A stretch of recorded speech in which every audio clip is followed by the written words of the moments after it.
Hola, ¿qué tal? Muy buenos días. Soy Martina Jiménez compartiendo contigo nuevamente las lecciones de un curso de milagros. Como de costumbre, si quieres acompañarme a poner esta lección, esta práctica en manos del Espíritu Santo de Jesús para que se haga su voluntad. Nosotros, por encima de todo, deseamos la paz de Dios. Y bueno, a veces lo hago así para que veas que no necesitas ni siquiera cerrar los ojos ni quedarte en silencio. Esto es así, es inmediato, ¿no? A veces lo hacemos pues para relajar el cuerpo, para relajar la mente, cerrar los ojos, respirar 3 veces y todo, ¿no? Pero no es necesario. A veces nuestro día a día es tan acelerado y tan acarreado que no tenemos ni tiempo ni de respirar correctamente, ¿no? Pero basta con la intención de poner esta práctica en manos del Espíritu y de Jesús para que Él te guíe. Y vamos a empezar con la lección 18 y dice: no soy el único que experimenta los efectos de mi manera de ver. No soy el único que experimenta los efectos de mi manera de ver.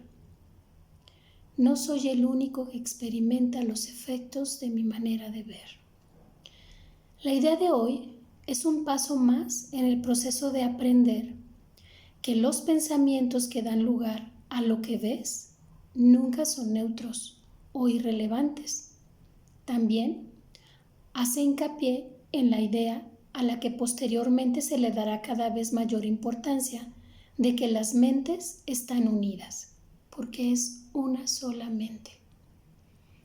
La idea de hoy no se refiere tanto a lo que ves con los ojos físicos, con los que percibimos, como a la manera en que lo ves, o sea, cómo yo estoy reaccionando ante lo que veo. Por lo tanto, los ejercicios de hoy hacen hincapié en ese aspecto de tu percepción. Las 3 o 4 sesiones de práctica que se recomiendan deben hacerse de la siguiente manera. Mira a tu alrededor y a medida que selecciones los objetos para la aplicación de la idea de hoy, tan al azar como sea posible, descansa tu mirada en cada uno de ellos el tiempo suficiente para poder decir: no soy el único que experimenta los efectos de mi manera de ver este celular. No soy el único que experimenta los efectos de mi manera de ver ese mueble. No soy el único que experimenta los efectos de mi manera de ver ese espejo. No soy el único que experimenta los efectos de mi manera de ver de esa silla. Y así lo vas haciendo con las cosas que están en tu alrededor. Concluye cada sesión de práctica repitiendo esta afirmación más general. No soy el único que experimenta los efectos de mi manera de ver. No soy el único que experimenta los efectos de mi manera de ver. 1 minuto o incluso menos es suficiente para cada sesión de práctica. ¿Sí? Fíjate, 1 minuto o incluso menos es suficiente para cada sesión de práctica.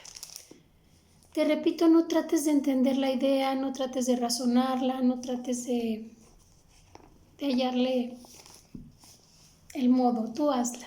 Poco a poquito te van a ir cayendo los 20. Y la lectura que nos sugiere el calendario de sugerencias en el texto me adelanté un poquito la otra lección, ¿se acuerdan? Pido disculpas.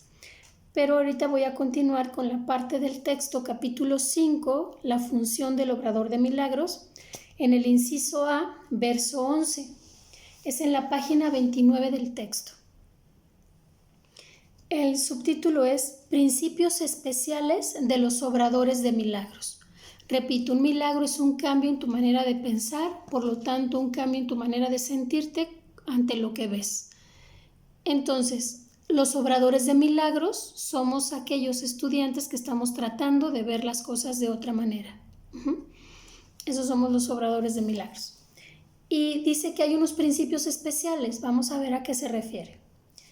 El milagro elimina la necesidad de tener preocupaciones de rango inferior. O sea, cuando yo trato de ver las cosas de otra manera y verle que hay un sentido, un propósito a todo más elevado del que yo le he asignado, entonces ese es el milagro, elimina mis preocupaciones mundanas, por así decirlo, ¿no?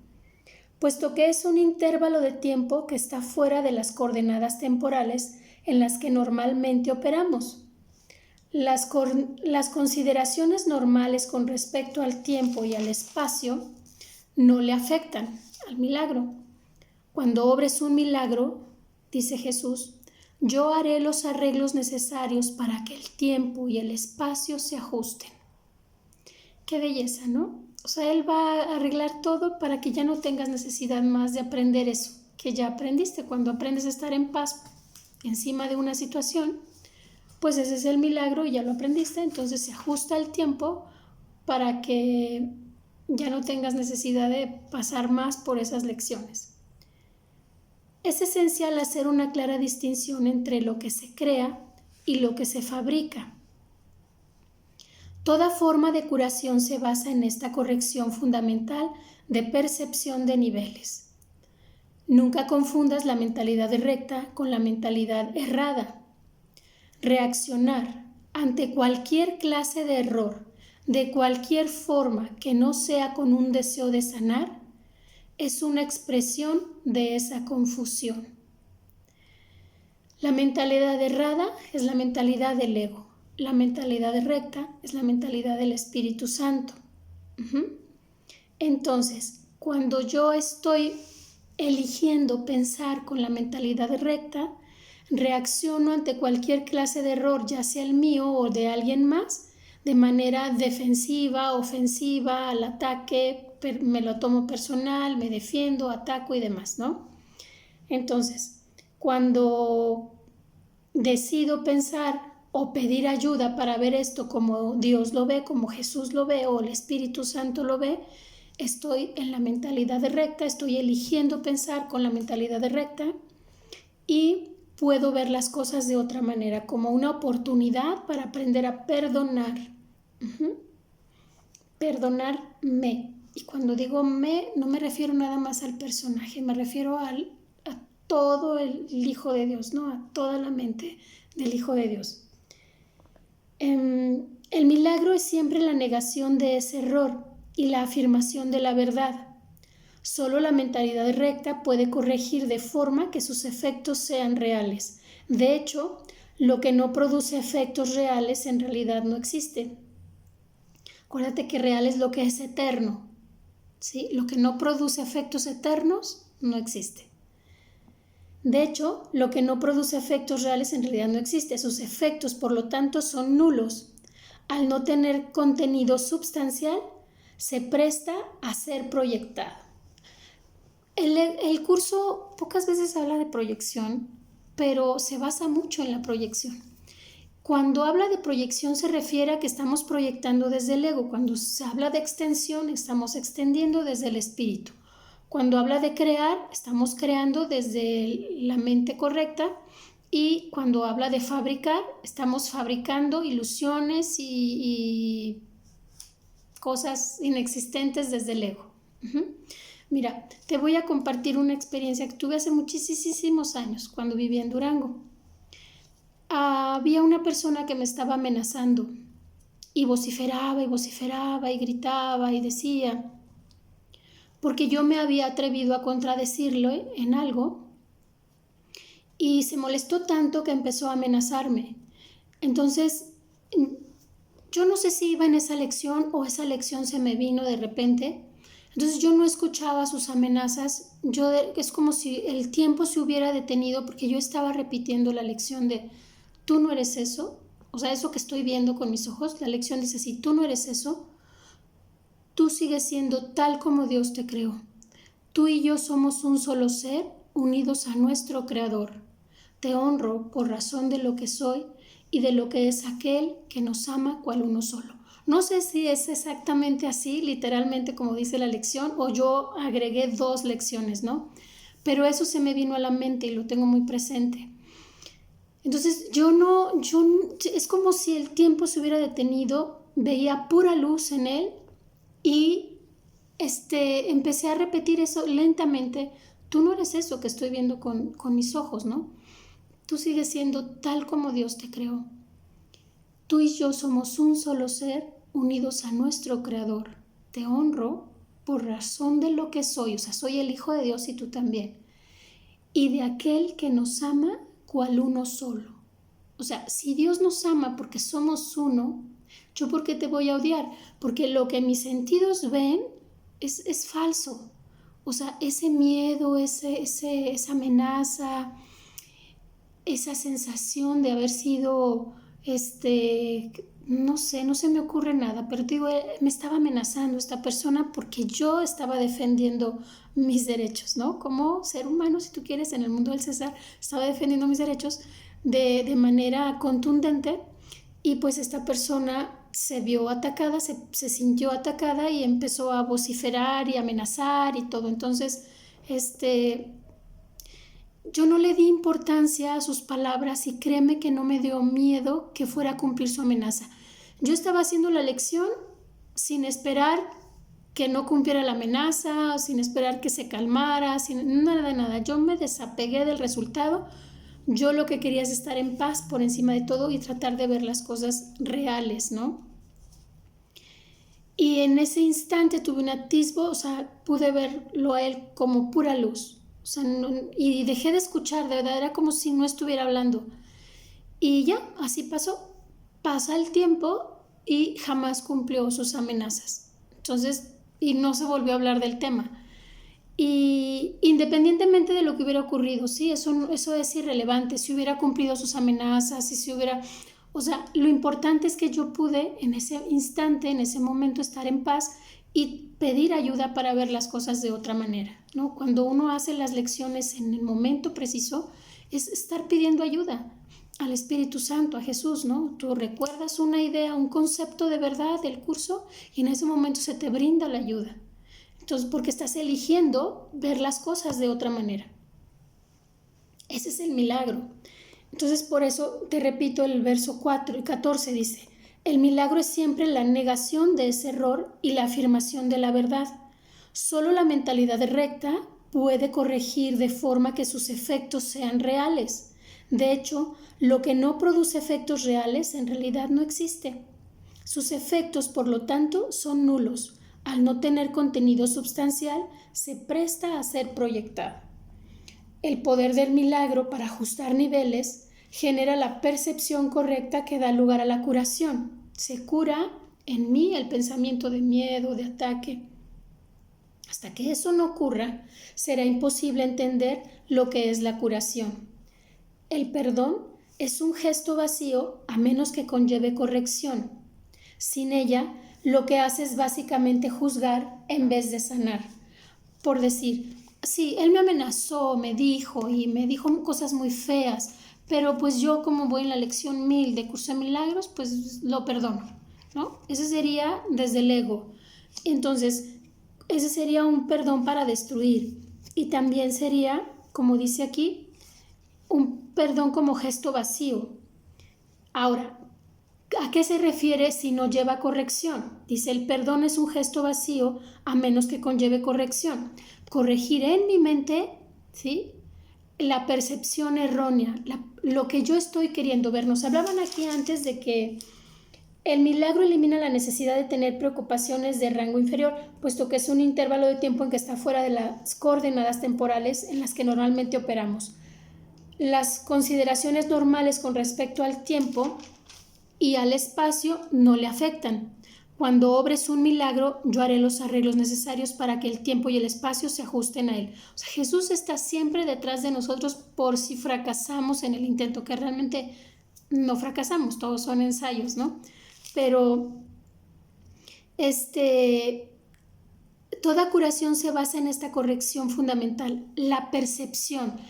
Sanar mi percepción. Si yo antes percibía a un personaje allá afuera que me atacaba, que me amenazaba, que me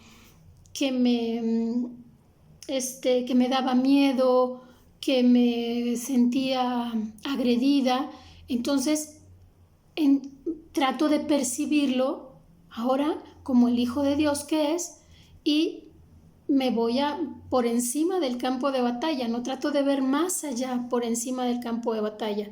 Entonces, ese es el poder del milagro, que ajusta los niveles, genera la percepción correcta que da lugar a la curación. Hasta que esto no ocurra, será imposible entender lo que es la curación. Estoy repitiendo lo que ya habíamos leído. El perdón es un gesto vacío a menos que conlleve corrección. O sea, si yo no, el perdón, lo que yo hice fue perdonar. Perdonarme yo de estar viendo ataque y de estar creyendo en el ataque, creyendo en las amenazas, creyendo en el miedo, en la culpa, en el juicio, en la condena. Al pasar por alto eso en el otro, en el hermano, pues estoy haciendo el milagro con ayuda de Jesús, estoy perdonando. Y eso entonces es la corrección, ¿sí? La corrección no es que el otro cambie de manera de ser. Estoy corrigiendo en mi mente mi percepción errada de mi hermano. O de mi hermano en la forma, en el mundo, no en biológico. El perdón que procede de una orientación milagrosa tan solo ofrece corrección. No posee elementos de juicio en absoluto. La frase, Padre, perdónalos porque no saben lo que hacen, no evalúa en modo alguno lo que las personas en cuestión estén haciendo. Es una petición a Dios para que sane sus mentes. En ella no se hace referencia al resultado del error, pues eso es irrelevante.